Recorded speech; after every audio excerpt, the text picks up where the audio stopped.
There was a brilliant article in last week's Wall Street Journal on Thursday on inflation.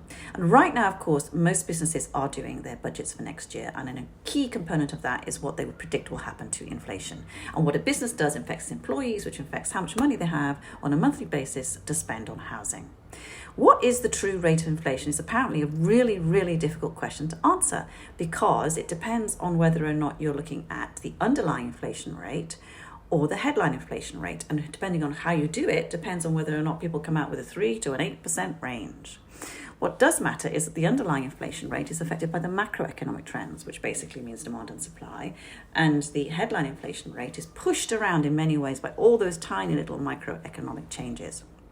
Housing, of course, is a key component of the consumer price index, and housing shortage, rising prices, and now it's leveling off. And in some parts of the US, but not here in New York, you're seeing some drops. And so what all this means is that, of course, today the Fed will be coming out with what is predicted to be another rate hike, which may or may not impact mortgage rates.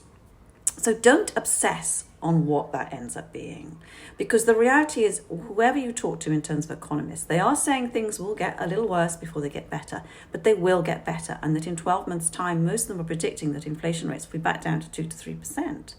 So right now, if you're a seller, you should stay planning to be in the market. And if you're a buyer, you should keep looking, because in these moments of uncertainty, they will pass.